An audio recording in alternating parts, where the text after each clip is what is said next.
Caríssimos, deixemo-nos transportar de alegria e demos livre curso ao júbilo espiritual, porque raiou para nós o dia de uma redenção nova, dia longamente preparado, dia de felicidade eterna. O ciclo do ano nos traz de volta o mistério de nossa salvação, mistério prometido desde o começo dos tempos e concedido no fim, feito para durar sem fim. Nesse dia digno que, elevando nossos corações, adoremos o mistério divino, a fim de que a Igreja celebre com grande júbilo aquilo que procede de um grande dom de Deus. O Deus Todo-Poderoso e Clemente, cuja natureza é bondade, cuja vontade é poder e cuja ação é misericórdia, desde o instante em que a malícia do diabo, pelo veneno do seu ódio, nos trouxe a morte, determinou na própria origem do mundo os remédios de que sua bondade usaria para dar novamente aos mortais seu primeiro estado. Ele anunciou, pois, à serpente a descendência futura da mulher, descendência que, com sua força, lhe esmagaria a cabeça altaneira e malfazeja, isto é, Cristo, que viria na carne, designando assim aquele que, ao mesmo tempo, Deus e homem, nascido de uma virgem, condenaria por seu nascimento sem mancha o profanador da raça humana. Com efeito, o diabo se gloriava de que o homem, enganado por sua astúcia, tinha sido privado dos dons de Deus e despojado do privilégio da imortalidade, estava sob uma impiedosa sentença de morte. Para ele, era uma espécie de consolo em seus males ter encontrado alguém que participasse de sua condição de prevaricador. O próprio Deus, segundo as exigências de uma justa severidade, tinha modificado sua decisão primeira a respeito do homem, que ele tinha criado em tão alto grau de dignidade. Era necessário, portanto, caríssimos, que, segundo a economia do desígnio secreto, Deus, que não muda e cuja vontade não pode ser separada de sua bondade, executasse por um mistério mais oculto o primeiro plano de seu amor, e que o homem, arrastado para a falta pela astúcia do demônio, não viesse a perecer, contrariamente ao desígnio divino. Caríssimos, tendo-se, pois, cumprido os tempos pré-ordenados para a redenção dos homens, Jesus Cristo, Filho de Deus, penetrou nessa parte inferior do mundo, descendo da morada celeste, sem deixar a glória do Pai, vindo ao mundo de modo novo e por um novo nascimento. Modo novo, porque, invisível por natureza, tornou-se visível em nossa natureza. Incompreensível, quis ser compreendido. Ele, anterior ao tempo, começou a estar no tempo. O Senhor do Universo tomou a condição de servo, velando o brilho de sua majestade. Deus impassível não se dedignou ser homem passível, imortal, aceitou submeter-se às leis da morte. Nascimento novo esse pelo qual ele quis nascer, concebido por uma virgem, nascido de uma virgem, sem que um pai misturasse a isso seu desejo carnal, sem que fosse atingida a integridade de sua mãe. Com efeito, tal origem convinha àquele que seria o Salvador dos homens, a fim de que ele tivesse em si o que constitui a natureza do homem e estivesse isento daquilo que mancha a carne do homem. Porque o Pai desse Deus, que nasce na carne, é Deus, como atesta o arcanjo à bem-aventurada Virgem Maria. O Espírito virá sobre ti, e o poder do Altíssimo vai te cobrir com sua sombra. Por isso, o santo que nascer de ti chamado Filho de Deus. Origens dessemelhante, natureza comum. Que uma virgem conceba, que uma virgem dê à luz e permaneça virgem é humanamente inabitual e insólito, mas depende do poder divino. Não pensemos aqui na condição daquela que dá à luz, mas na livre decisão daquele que nasce, nascendo como queria e também como podia. Procurais a verdade de sua natureza? Reconhecei que humana é sua substância. Quereis saber sua origem? Confessai que divino é seu poder. Com efeito, o Senhor Jesus Cristo veio para eliminar nossa corrupção, não para ser sua vítima, para trazer remédio aos nossos vícios, não para ser sua presa. Ele veio curar toda enfermidade, consequência de nossa corrupção, e todas as úlceras que manchavam nossas almas, como ele trazia para nossos corpos humanos a graça nova de uma pureza sem mancha. Foi necessário que ele nascesse segundo um modo novo.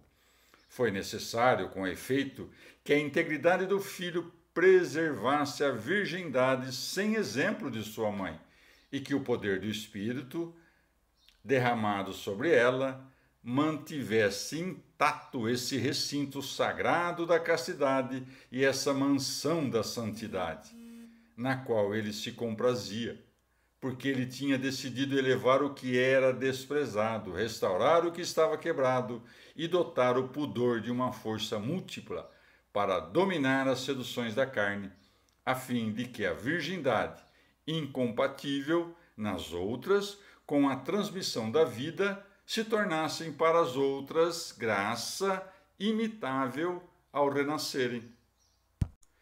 Mas o fato, caríssimos, de Cristo ter escolhido nascer de uma virgem não parece ditado por uma razão muito profunda?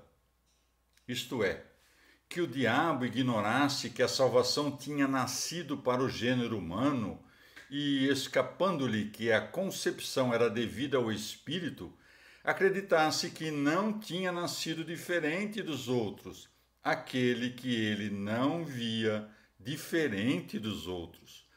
Com efeito, aquele no qual ele constatou uma natureza idêntica à de todos tinha, pensava ele, uma origem semelhante à de todos.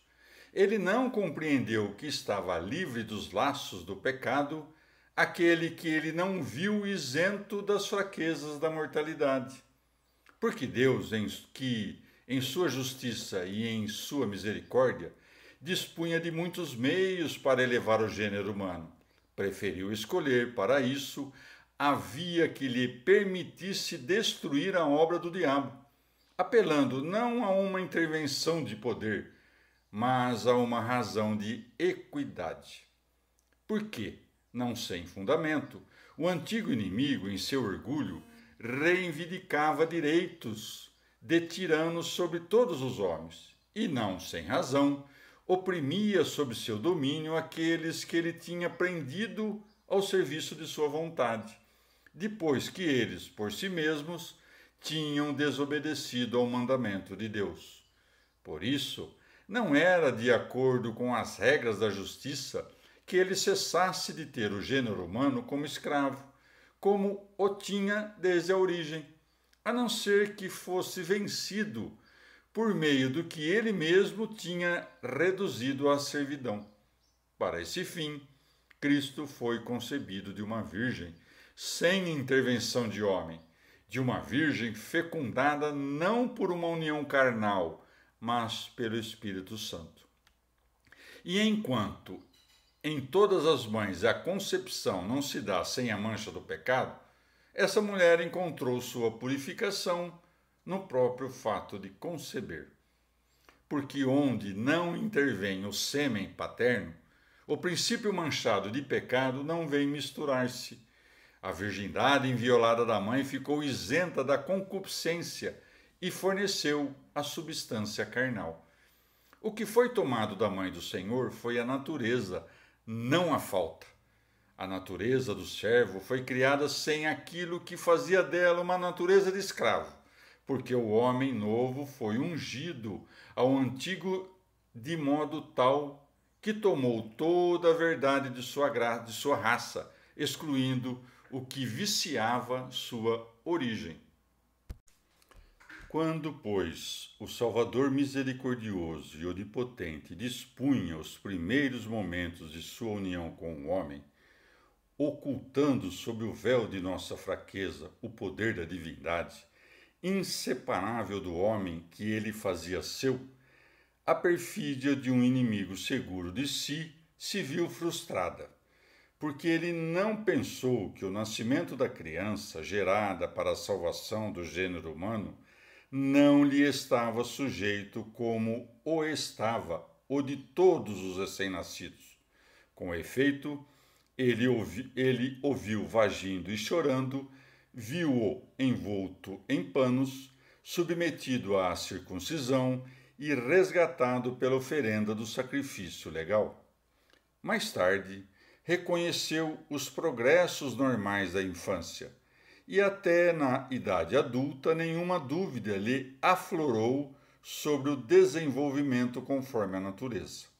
Durante esse tempo, ele lhe infligiu ultrajes, multiplicou injúrias, usou de maledicências, calúnias, blasfêmias, insultos, enfim, derramou sobre ele toda a violência de seu furor e o pôs à prova de todos os modos possíveis, sabendo com qual veneno tinha infectado a natureza humana.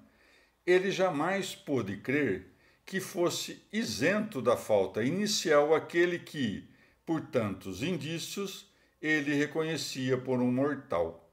Ladrão, atrevido e credor avaro, ele se obstinou em levantar-se contra aquele que não lhe devia nada, mas, exigindo para todos a execução de um julgamento geral, pronunciado contra uma origem manchada pela falta, ultrapassou os termos da sentença sobre a qual se apoiava, porque reclamou o castigo da injustiça contra aquele no qual não encontrou falta. Tornam-se, por isso, caducos os termos malignamente inspirados na convenção mortal, e por causa de uma petição injusta que ultrapassava os limites, a dívida foi reduzida a nada. O forte é atado com seus próprios laços, e todo o estratagema do maligno cai sobre sua cabeça. Uma vez amarrado ao príncipe deste mundo, o objeto de suas capturas lhe foi arrancado. Nossa natureza, lavada de suas antigas manchas, recupera sua dignidade. A morte é destruída pela morte. O nascimento é renovado pelo nascimento, porque, ao mesmo tempo, o resgate suprime nossa escravidão, a regeneração muda nossa origem e a fé justifica o pecador. Caríssimos, animados da confiança que nasce de tão grande esperança, permanecei firmes na fé sobre a qual fostes estabelecidos, para que esse mesmo tentador, de cujo domínio Cristo vos subtraiu, não vos seduza novamente com algumas de suas ciladas e não corrompa as alegrias próprias desse dia mediante a habilidade de suas mentiras. Porque ele zomba das almas simples, servindo-se da crença perniciosa de alguns, para os quais a solenidade deste Natal recebe sua dignidade não tanto do nascimento de Cristo, quanto do levantar-se, como eles dizem, do novo sol. O coração desses homens está envolto em trevas, e eles são estranhos a todo o progresso da verdadeira luz, porque ainda seguem os erros mais estultos do paganismo, e, não conseguindo elevar o olhar de seu espírito acima do que contemplam com seus olhos corporais, honram com o culto reservado a Deus os luminares colocados a serviço do mundo. Longe das almas cristãs essa superstição ímpia e essa mentira monstruosa. Nenhuma medida poderá traduzir a distância que separa o eterno das coisas temporais, o incorpóreo das coisas corporais, o Senhor das coisas que lhe são submetidas, porque, embora elas tenham uma beleza admirável, não têm a divindade, a única que deve ser adorada. O poder, a sabedoria e a majestade que devem ser honrados são os que criaram do nada todo o universo e, segundo uma razão onipotente, produziram a terra e o céu nas formas e dimensões de sua escolha. O sol, a lua e os astros são úteis para aqueles que sabem tirar proveito deles. São belos para aqueles que os olham, mas que por motivo deles sejam dadas graças ao seu autor e que seja adorado o Deus que os criou, não a criatura que os serve. Louvai, pois, a Deus, caríssimos, em todas as suas obras e em todos os seus juízos. Que nenhuma dúvida aflore em vós no tocante à fé na integridade da Virgem e em seu parto virginal. Honrai com uma obediência santa e sincera o mistério sagrado e divino da restauração do gênero humano. Uni-vos a Cristo, nascido em nossa carne, a fim de merecerdes ver reinando em sua majestade esse mesmo Deus de glória que, com o Pai e o Espírito Santo, permanece na unidade da divindade pelo século dos séculos. Amém. Caríssimos, certamente conheceis e frequentemente ouvistes tudo que diz respeito ao mistério solenemente celebrado neste Natal. Mas, como essa luz visível é um prazer para os olhos sãos, assim o nascimento do Salvador traz uma alegria eterna aos corações puros, motivo pelo qual nunca devemos esquecê-lo, embora não possais explicá-lo adequadamente.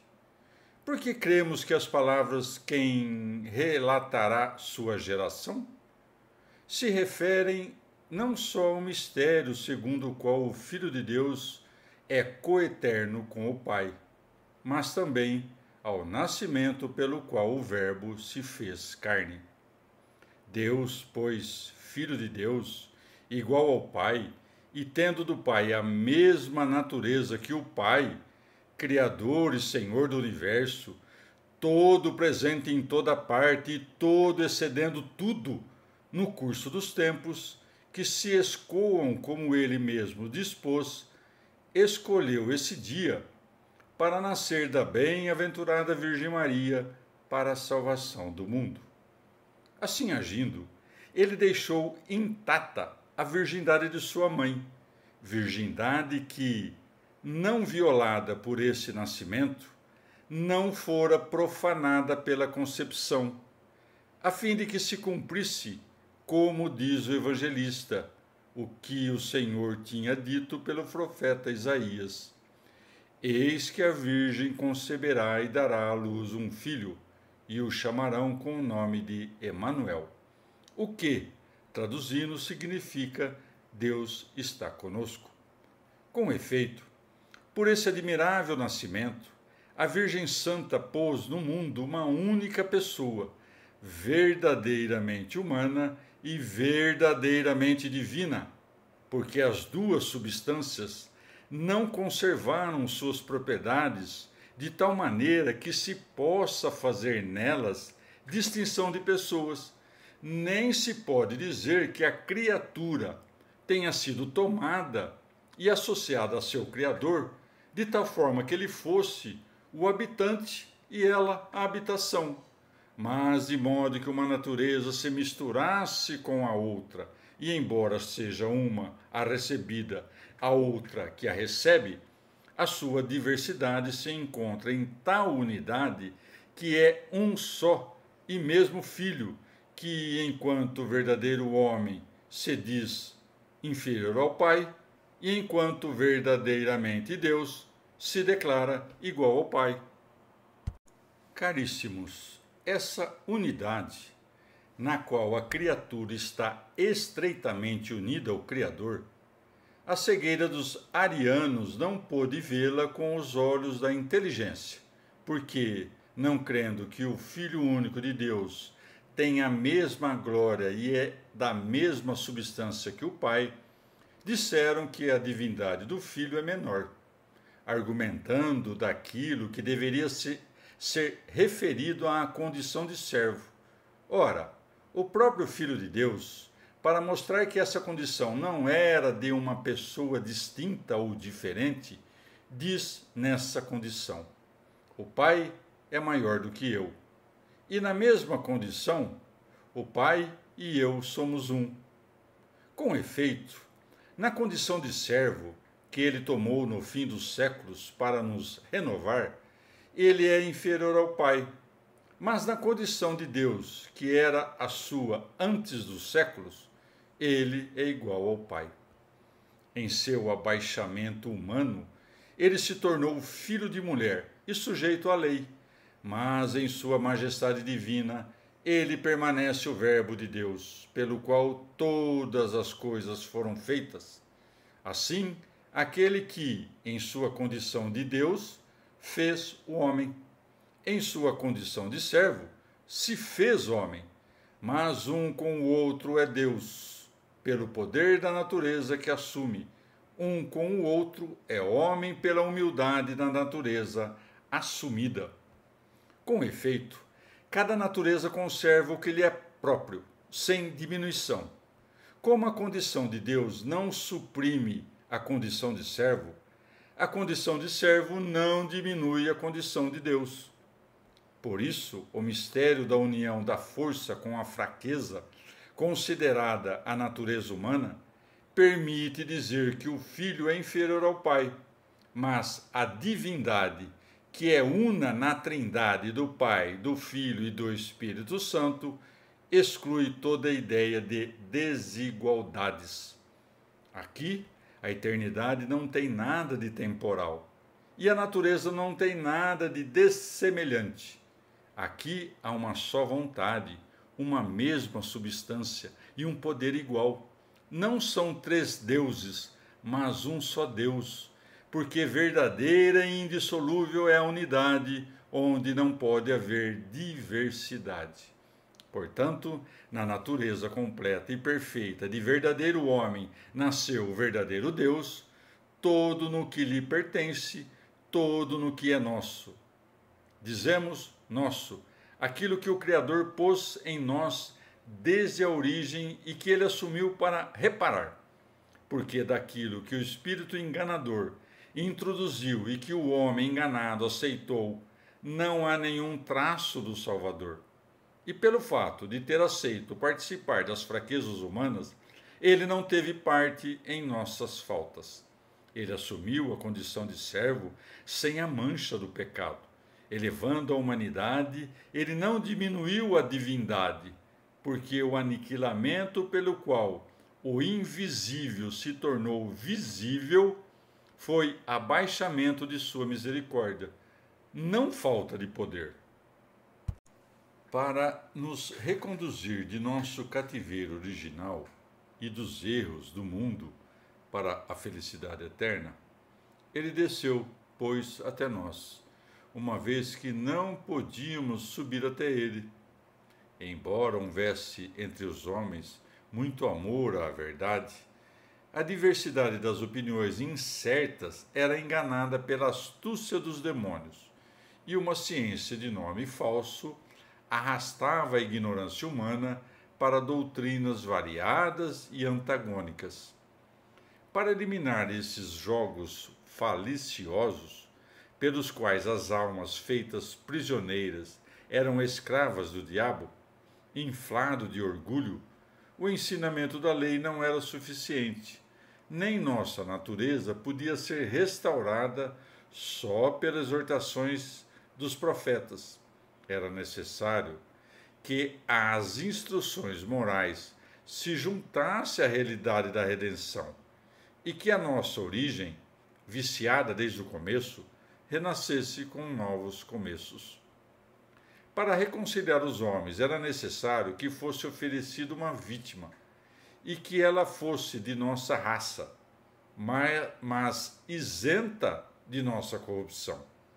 Assim, o plano de Deus, que era de apagar o pecado do mundo pelo nascimento e paixão de Jesus Cristo, se estenderia a todas as gerações e a todos os séculos.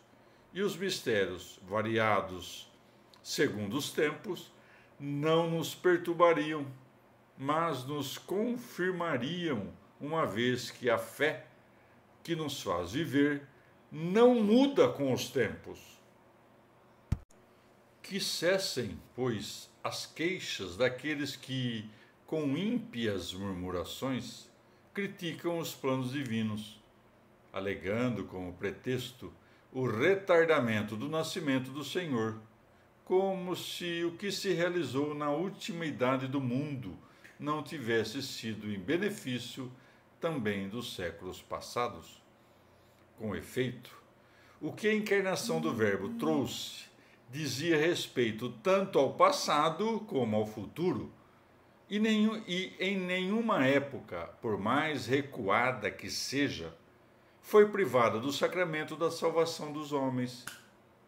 O que os apóstolos pregaram é que os profetas tinham anunciado, não se podendo dizer que foi cumprido tardiamente o que sempre foi crido, pois Deus, em sua sabedoria e bondade, diferindo a obra da salvação, nos tornou mais aptos para responder ao seu apelo, porque o que tinha sido predito por muitos sinais, por muitas palavras e por muitos ritos figurativos, não podia ser ambíguo nos dias do Evangelho.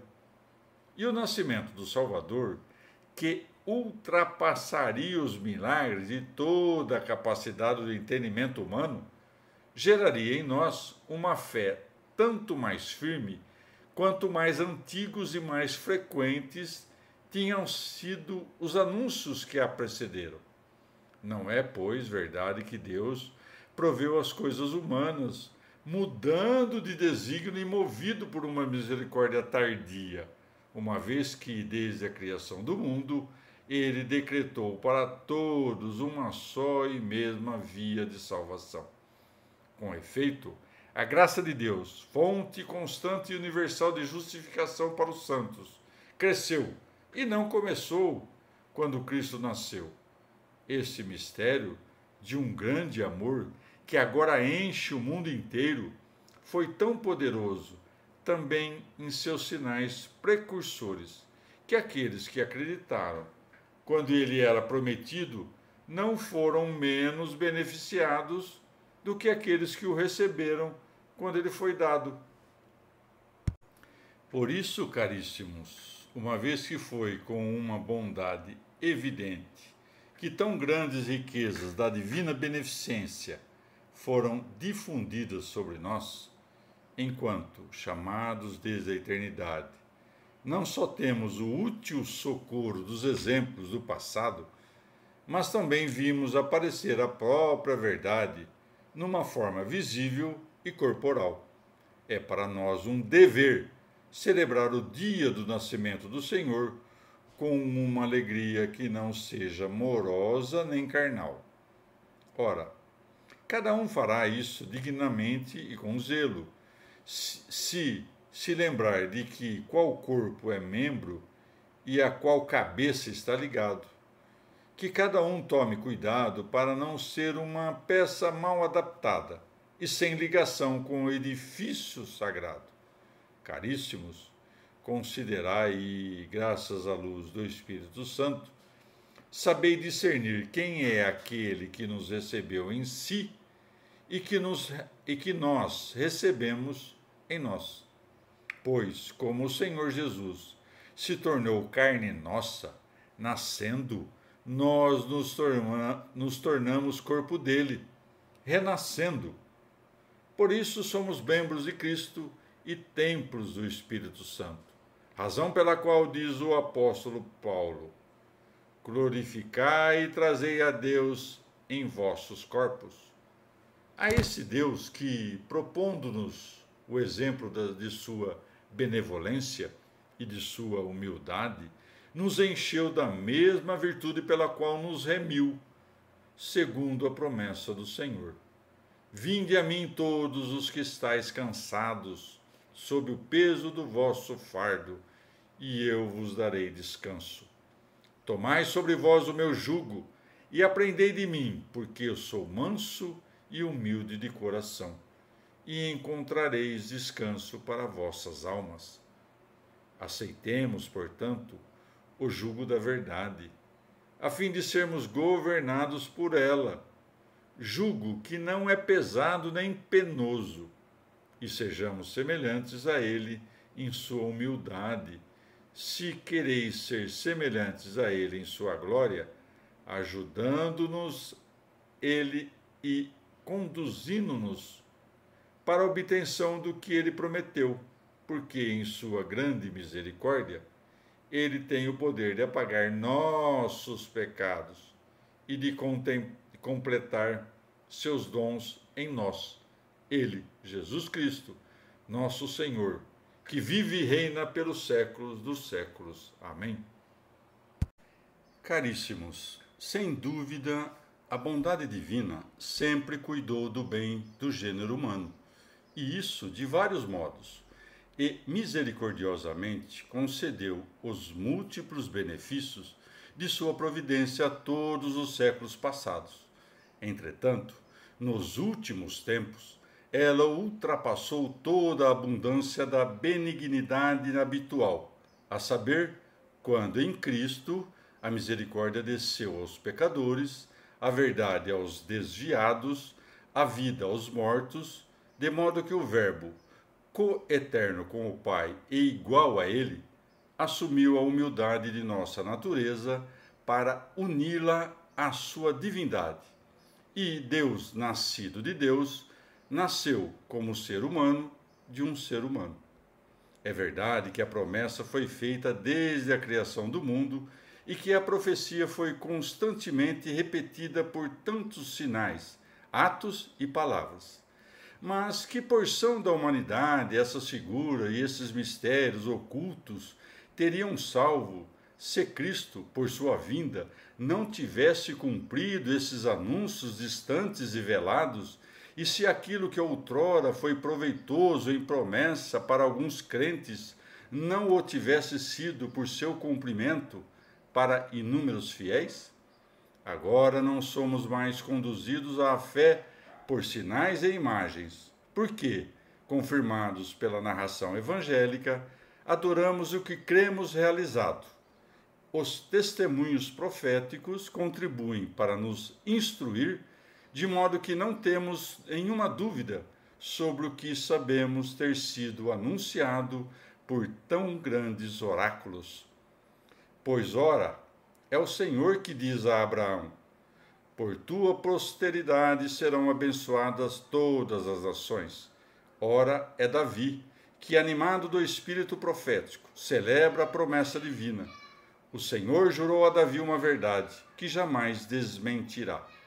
É um fruto do teu ventre que eu porei em teu trono.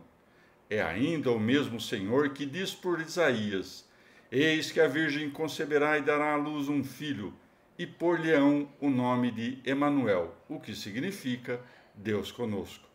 E em outro lugar, um ramo sairá do trono de Jessé, e uma flor brotará de sua raiz.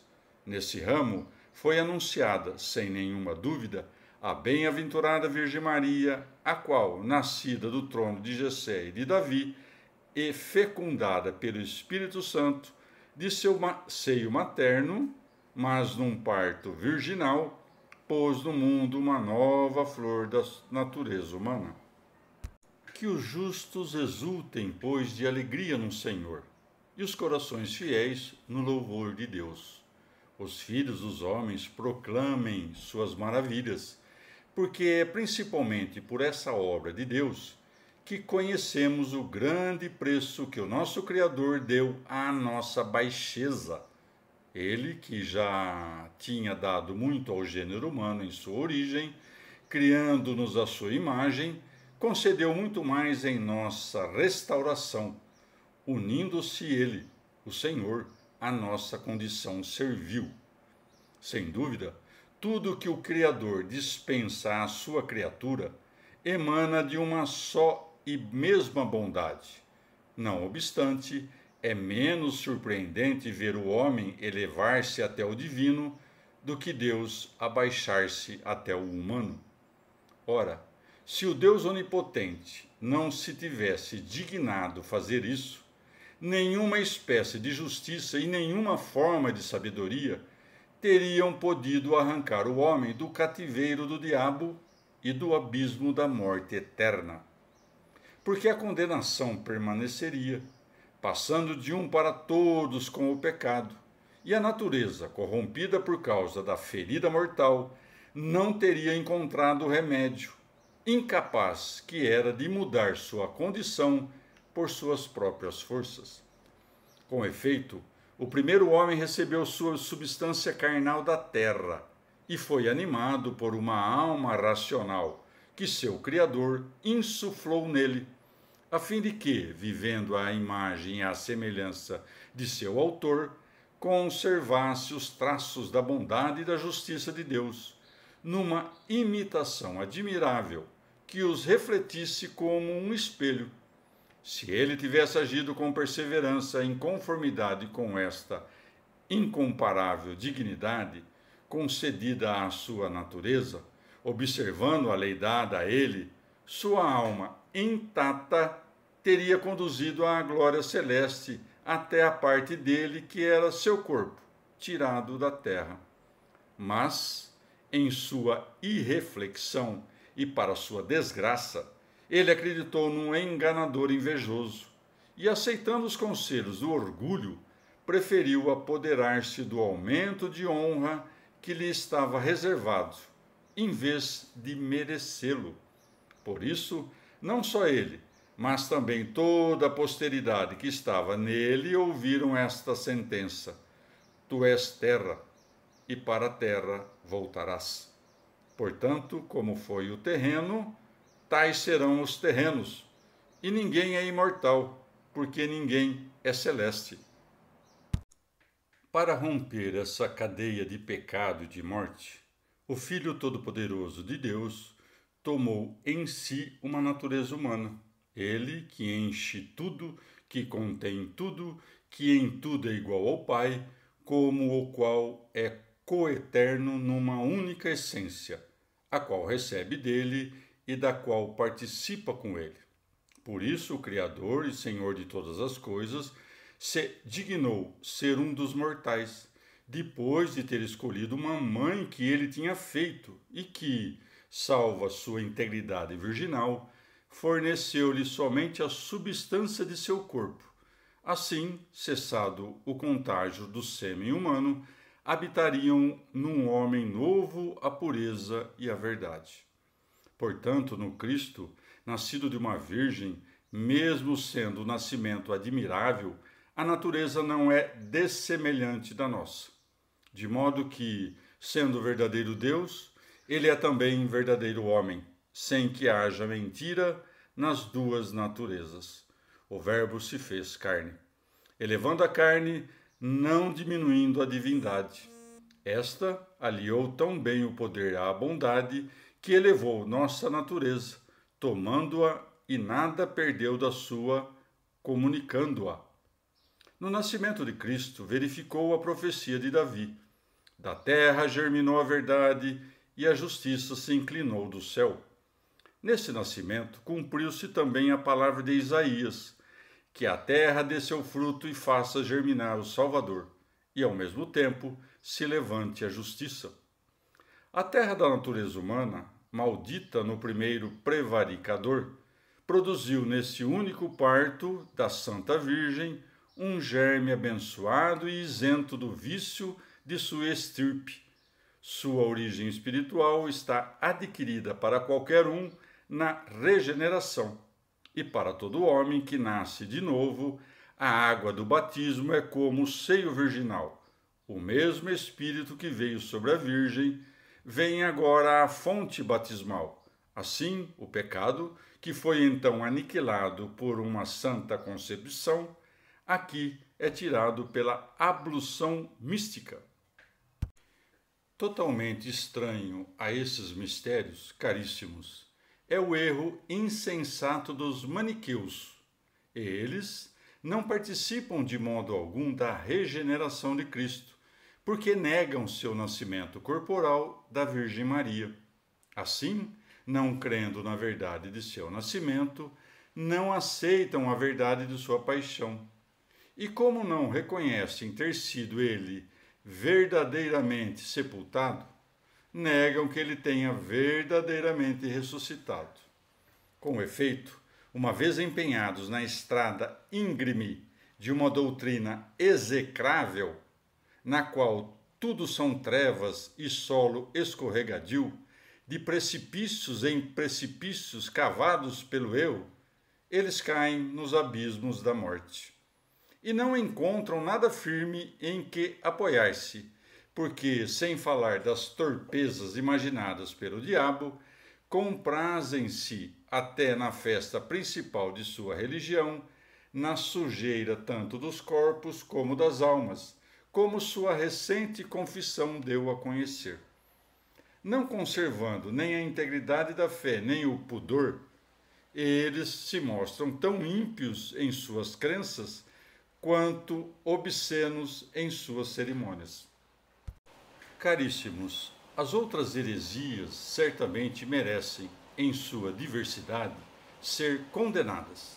Não obstante, cada uma delas, em alguma de suas partes, tem algum elemento de verdade. Afirmando que o Filho de Deus é inferior ao Pai e que é uma criatura, e pensando que entre todas as coisas criadas pelo Pai está também o Espírito Santo, Ário se perdeu em grande impiedade, mas, se não viu a eterna e imutável divindade na unidade da Trindade, não a negou na essência do Pai.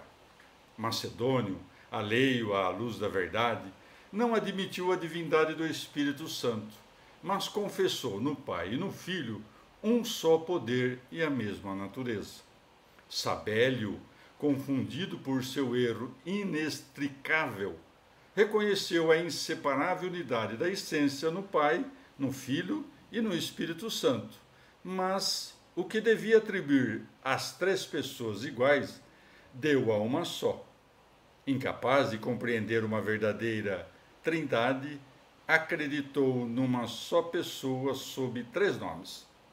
Fotino, enganado por sua cegueira espiritual, reconheceu em Cristo um homem verdadeiro e de nossa natureza, mas não acreditou que ele fosse Deus, gerado de Deus antes de todos os séculos.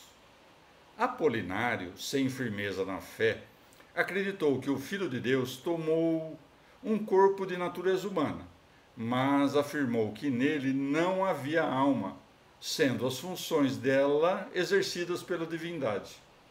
Assim, passando revista a todos os erros anatematizados pela fé católica, encontramos em uns e outros alguma coisa que pode ser separada dos erros condenados. Mas, na espantosa doutrina dos maniqueus, não há nada que possa ser tolerado.